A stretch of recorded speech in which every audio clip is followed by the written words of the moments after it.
ερωτήσεις για τη Χούντα. Απαντώ.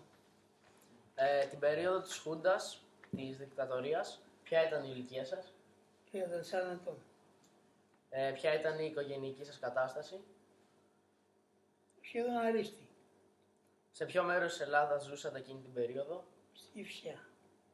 Ποια ήταν η οικονομική σας κατάσταση? Πολύ καλή. Με ποιους τρόπους και πώς αντιληφθήκατε την αλλαγή στο Σύνταγμα και τον δεχομό της Χούντας? Εξεπλάγιναμε γιατί η Βουλή να μην είχε γίνει άνω κάτω να μην και αυτά, τσακωνόταν, παίζανε ξύλο, κάνανε αυτά και κάπως ήρεμα να μην το δέχτηκα. Αλλαγές στην καθημερινότητά σας, πώς λειτουργήσε η έλλειψη της δημοκρατίας και ο φόβος? Κοίτα, οι αλλαγές ήταν αυτές επειδή εγώ τραγουδούσα με την παρέα μου και αυτά, μας είχαν κόψει τα τραγούδια, δηλαδή δεν είχαν απαγορεύσει τη μετακίνηση να με αργά το βράδυ. Και αυτά, και εμείς γυρίζαμε στους δρόμους και τραγουδούσαμε και μας κακοφάνηκε αυτό το πράγμα κάπως. Μας το στέρισαν. Αυτό εκεί στερηθήκαμε να με. Υπήρχε κάποιο μέλος της οικογένειάς σας που βασανίστηκε, εξορίστηκε, θανατώθηκε από το καθεστώς? Όχι. Όχι. Γνωρίζετε ανθρώπους που τους ασκήθηκε βία από το καθεστώς αυτό? Ούτε. Τι θυμόσαστε σχετικά με την ελευθερία έκφρασης στα χρόνια αυτά? Θυμάμαι ότι εκεί που εργαζόμουν, στην εφημερίδα βραδινή, που έγινε να πούμε η επέμβαση αυτή να μην από την αυτή, κατέβηκα στο γραφείο και μας απαγόρευσαν να μπούμε μέσα στην πόρτα να πούμε. Είχαν σφραγίσει. Γιατί είχε γράψει η βραδινή, είχε γράψει ένα άρθρο κατά της Χούντας. Και γι' αυτό να πούμε, μου κακοφάνηκε να πούμε αυτά. Αλλά ο ιδιοκτήτης της βραδινής μας είπε να πηγαίνουμε να δίνουμε παρόν κάθε μέρα και θα πληρωνόμαστε, θα μας πληρώνει να πούμε. Και ασχέτως αν δεν προσφέραμε τίποτα. Κατάλαβες. Και συνέχισε αυτό κάπου ένα εξάμηνο. Μετά επέτρεψα να μου την εφημερίδα πάλι να εργαστεί. Αλλά εγώ θυμάμαι κάτι που λένε απ' έξω ότι στο Πολυτεχνείο μπήκαν τα τάγκς. Οι δημοσιογράφοι που είχαν πάει και φωτορεπόρτες εκεί δεν είδαν κάποιον νεκρό.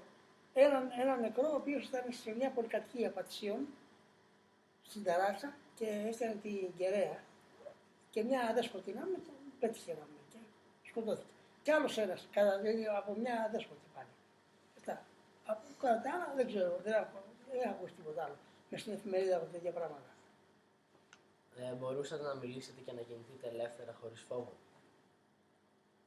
Ναι, βεβαίως. Γιατί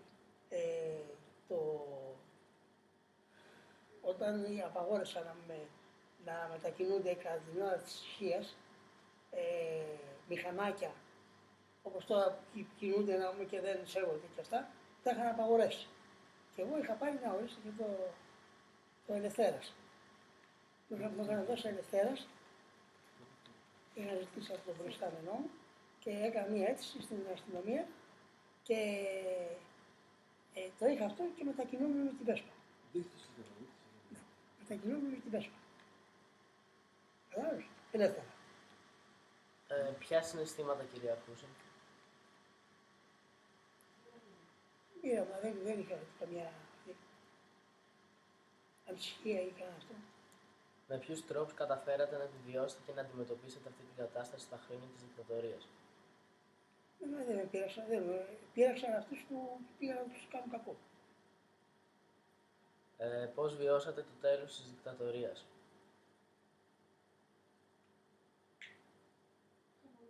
Κανονικά δεν είχα κάποια άλλη αυτή να με ανησυχία και αυτά, εντάξει. Φύγανε, υποτίθεται ότι πήγαν τα πράγματα στη θέση τους και θα άρχισε πάλι η Βουλή με καλώς μόνο των πραγμάτων. Ποια συναισθήματα ήταν τα κυρίαρχα?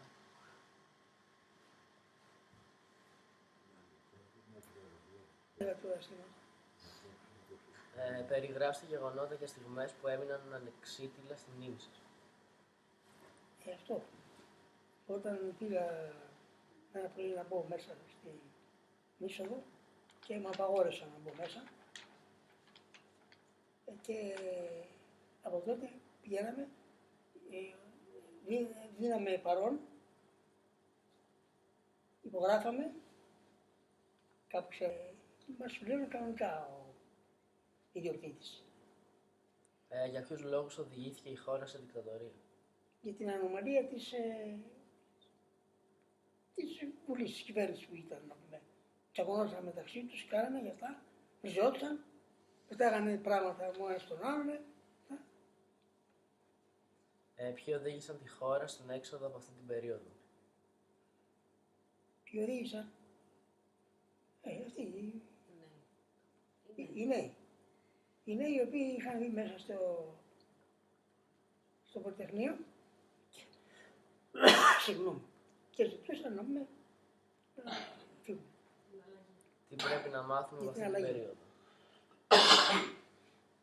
Τι πρέπει? Να μάθουμε από αυτή την περίοδο. Να μάθουμε να σεβόμαστε.